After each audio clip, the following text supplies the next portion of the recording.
vous dis les origines, vous me dites là où tout a commencé. Mais justement, est-ce que vous sauriez vous en souvenir? C'est la question que s'est posée Nadia Azoug, la créatrice de la marque Monsieur. En 13 ans, la petite marque de la rue Charlot a fait un sacré bout de chemin. Venez, je vous emmène justement rue Charlot, Nadia va nous raconter. Hello Nadia, alors, ce retour aux origines, c'est quoi pour toi? C'est une vraie réflexion. La démarche était de venir se raconter, et quand on se raconte, on refait le chemin, et quand on refait le chemin, on revient au tout début de Monsieur, et en fait tout était déjà là, et on fait que justement revaloriser ce pourquoi ce métier m'avait fascinée, et on a reconnecté avec le début, avec ce qui est Monsieur. Et comment tu définis la marque Monsieur à son tout début? Monsieur, c'est un artisan. C'est quelqu'un qui façonne sur commande, sur mesure, c'est du local, c'est la passion d'un métier. Monsieur, il a 13 ans, c'est un ado, il a besoin d'un nouvel habit qui lui va un peu mieux.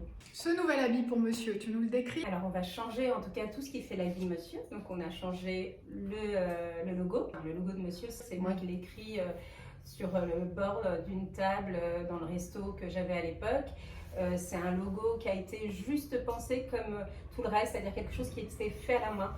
On change aussi l'identité, comme on dit, l'identité de marque, c'est-à-dire qu'on va venir accompagner ce nouveau logo et cette nouvelle envie d'une marque et d'un packaging un peu plus affirmé. On va changer aussi notre manière de communiquer pour pouvoir laisser aussi une place bien franche au métier. Donc la première évolution pour la marque, c'est cet atelier dans lequel tu es. En 2018, on fait cet atelier, donc on fait appel à un architecte, on fait appel à des artisans. Donc on a commencé à penser Monsieur, donc c'est déjà un premier pas en fait dans la réflexion. Donc les codes ont aussi évolué. Donc ce lieu, on l'a fait, on a tout fait sur mesure. Et puis cette envie de mettre de braille, c'est encore une fois, comme toujours, le rappel de la main. Ça c'est du braille, c'est Monsieur en braille dans plusieurs langues. Et c'est vraiment cette notion de toucher. En termes de matière et couleur, je crois qu'on a un peu les mêmes goûts.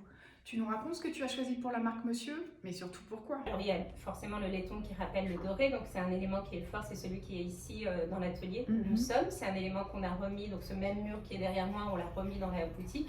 Donc il y a ce vert, j'ai une vraie passion pour le vert. Je suis très contente, j'ai l'impression qu'il revient un peu. Moi c'est une pierre en plus que j'adore, l'émeraude.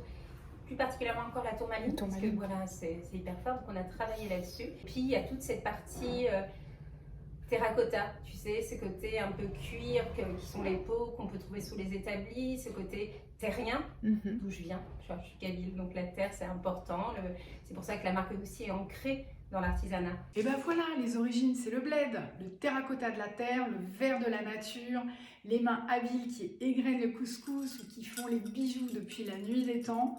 Bon, en même temps, tes bijoux, ils n'ont pas grand-chose à voir avec les bijoux kabyles. Beaucoup plus précieux, beaucoup plus fins. Tu nous racontes ta nouvelle collection? Alors, il y a une nouvelle collection. Donc, il y a des nouvelles pièces qui restent sobres, mais un peu plus clinquantes. Ça, c'est une première collection. Puis, on s'affirme un peu plus avec du diamant, avec des tourmalines aussi. La vraie nouveauté, c'est ta communication. Qu'est-ce que tu as voulu exprimer dans ta nouvelle campagne? J'ai une passion pour la photo. J'aime la photo un peu arty. J'aime le grain. J'aime pas la photo lisse. Donc, j'ai aussi voulu avoir des images qui me correspondent, qui aient aussi plus de texture, qui aient plus de matière. On va sur des photos sobres, où la peau est mise vraiment en avant. Le bijou est fin, mais il est magnifié par ses peaux, par cette texture. Donc, on a vraiment des photos, pour moi, qui me plaisent énormément. Pour Noël, une petite surprise? Ouais, on en a plein, pour Noël et après. Tu veux le dire ou pas? Non, non, encore Noël, surtout pas. On déballe pas avant. Ok. Bon, on va voir la boutique alors. Ouais, carrément, avec plaisir. Allons-y.